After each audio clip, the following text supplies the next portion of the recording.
Si vous êtes freelance en 2023, ce qui va déterminer si oui ou non vous aurez des clients, c'est pas forcément votre niveau d'études, mais votre influence sur les réseaux et votre portfolio. Donc ensemble, on va voir la bonne méthode pour créer un portfolio adapté au type de travail que vous recherchez. Juste avant, je rappelle que j'ai fait un guide entièrement gratuit qui explique comment créer une identité graphique, donc n'hésitez pas à le télécharger sur wiznix.com/guide, le lien est en description.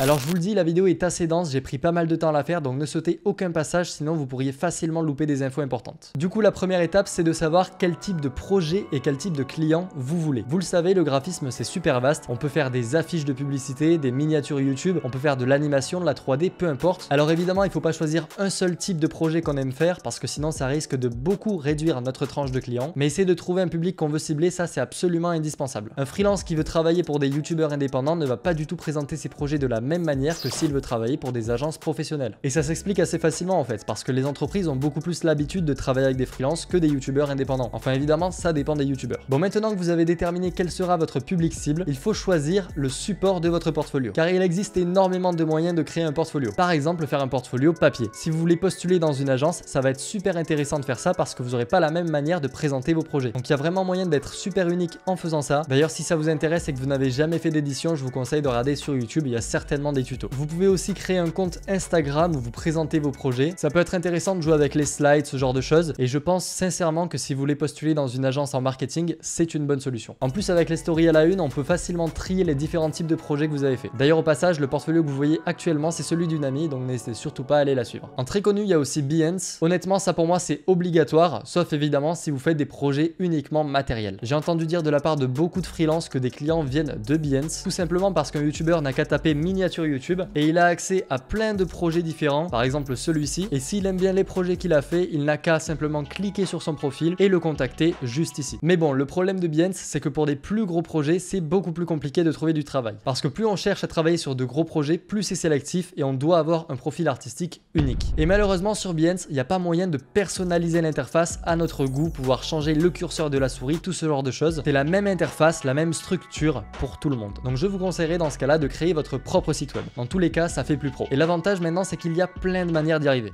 Avant que je vous montre rapidement comment créer votre portfolio, c'est très important de faire des recherches pour pouvoir trouver des portfolios que vous aimez. Suivez les comptes Insta qui vous plaisent, cherchez sur Behance comment les gens font leur présentation de projet. Et si vous voulez votre propre site internet, cherchez sur LinkedIn des profils qui sont intéressants en graphisme. Si vous connaissez pas LinkedIn, c'est un réseau social professionnel. Donc j'ai simplement cherché designer graphiste et je suis tombé par exemple sur ce profil. Ici, on peut voir dans coordonnées qu'elle a son propre site internet. Donc on va cliquer dessus et quand on peut le voir ici, on a accès à son site et on peut voir à peu près comment elle fait la présentation de ses projets, comment elle les a organisés, etc., etc. Bref, en gros, faites-vous un Google Doc avec toutes les références de portfolio qui vous plaisent. Il faut pas oublier que la freelance, c'est exactement comme de la publicité. Pour pouvoir avoir des clients, il faut savoir se vendre. Il faut donner l'envie aux clients de nous choisir nous. Donc pour moi, il est absolument indispensable de créer sa propre image de marque, de créer ses propres comptes sur les réseaux sociaux afin de vous faire un petit peu connaître. Il faut un petit peu jouer la carte de l'influenceur, mais retenez une chose, le but c'est pas de faire des millions de vues, c'est de toucher le bon public. En bref, peu importe votre portfolio, pour moi, je pense qu'il faut avoir sa propre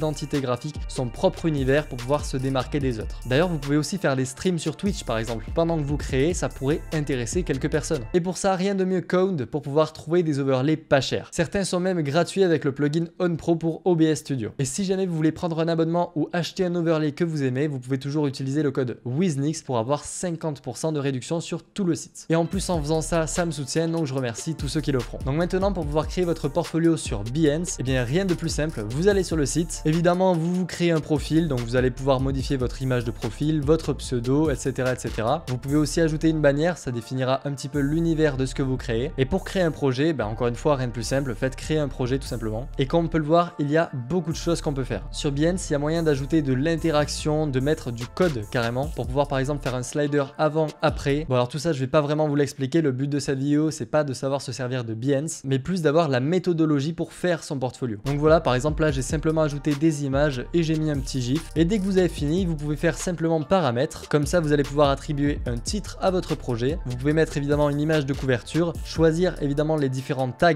pour pouvoir bien référencer votre projet. Et ensuite, vous n'avez plus qu'à cliquer sur publier, mais évidemment, vous pourrez toujours tout modifier si vous le souhaitez. Et maintenant, pour pouvoir créer son propre site internet, je vous conseillerais personnellement de commencer par Figma. Il y a même moyen de faire des interactions, des animations, etc. Mais il faut bien prendre en compte que Figma, c'est pas le code en soi du site. C'est juste une représentation visuelle du site. Et quand il est fait, il faut évidemment passer au code. Après, si vous voulez pas vous embêter avec du code, vous pouvez toujours déléguer cette tâche à un créateur, par exemple sur Fiverr. Vous lui envoyez la maquette Figma que vous avez faite et il n'a plus qu'à coder le site. Mais si vous voulez pas trop vous embêter et payer moins cher, vous pouvez par exemple utiliser WordPress. Il n'y a pas besoin de savoir coder, ça c'est l'avantage. L'inconvénient, c'est que ça reste moins personnalisable. D'ailleurs, il existe aussi plein de sites pour pouvoir trouver des templates de portfolio en HTML et CSS. Par exemple, sur ce site, on peut en trouver quelques-uns. Alors, je sais pas s'ils sont vraiment intéressants. On peut faire live preview pour voir à quoi il va ressembler. Donc, le site sera quelque chose comme ça. J'imagine qu'on peut absolument tout modifier, mais évidemment, si on veut modifier beaucoup de choses, il faut quand même savoir bien coder. Après, il y a plein d'autres sites qui peuvent vous permettre de créer votre portfolio en ligne sans savoir coder. Je pense par exemple à Wix, ce genre de choses. Mais évidemment, je vous en linkerai plein en description si jamais ça vous intéresse. Maintenant, imaginons que vous venez de finir un projet que vous aimeriez afficher sur votre portfolio. Il faut alors trouver la bonne manière de présenter ce projet. Pour moi, il est absolument nécessaire, si c'est un gros projet, de bien expliquer vos choix. N'allez pas non plus jusqu'à marquer qui est le client,